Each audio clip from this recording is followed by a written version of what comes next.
For FY 22-23 income tax authorities ने around 22,000 notices issue किए हुए हैं with discrepancies found in 26 as then AIS your annual information statement and form 16 and ये जो notices है they were majorly issued to HNIs, that is high net worth individuals and salaried individuals. And this is regarding the deductions claimed under section 80C and 80G. These are in focus. जब भी salaried individual को अपने investment proof देना होता है to employer, then in some cases या तो वो 80C 80D के पूरे डिडक्शन वहाँ पे इन्वेस्टमेंट प्रूफ में नहीं दे पाते. सो जब भी एम्प्लॉयर इनका TDS डिडक्ट करता है तो उसमें कुछ मिसमैच रहता है if you compare with it with income tax return. Income tax return में तो सारी डिडक्शन की डिटेल्स जाती है, बट अगर एम्प्लॉयर में इन्वेस्टमेंट प्रूफ में कोई डिटेल्स रह गई तो आपकी TDS की अमाउंट डिडक्ट डिफरेंट होगी. And in such cases salaried individuals का TDS ज़्यादा भी डिडक्ट हो सकता है. So even in such cases वो रिफंड भी क्लेम कर सकते हैं. बट जब भी उनका रिटन क्रॉस चेक होता है with AIS 26S and form 16, तो वहाँ पे फॉर्म 16 के साथ उनकी जो डिटेल्स उन्होंने इनकम टैक्स रिटर्न में फाइल की हुई है वो मैच नहीं करती.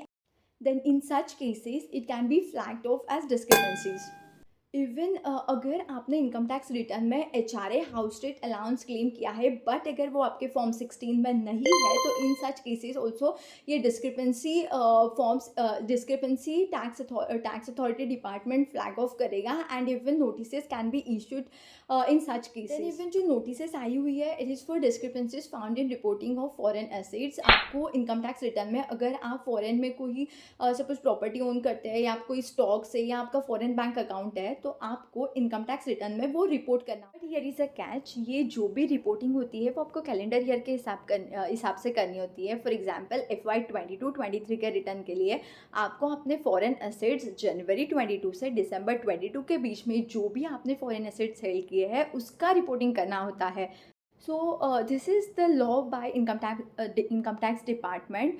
बट अगर आपने सपोज जनवरी से मार्च 23 के बीच में कोई प्रॉपर्टी ली हुई है या फिर कोई स्टॉक्स या ओन किया है, इन दीज केसेस जो भी TCS आएगा आप वो क्लेम करेंगे मार्च 23 के रिटर्न में, मतलब FY 22-23 में आप वो क्लेम करेंगे.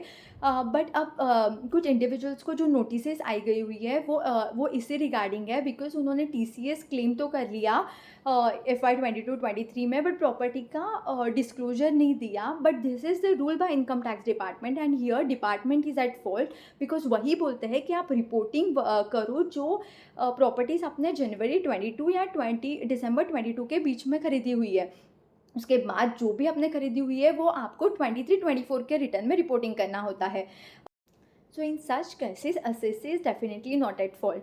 आपको जो भी नोटिसेस आई है beat in for claim under section 80C या फिर 80D and you think that the claim by you is legitimate, तो आप जो नोटिसेस है उसका reply with proper investment proof कर सकते हैं. जहाँ पे भी आपको नोटिस आई हुई है there is a option to submit your response and you can do that.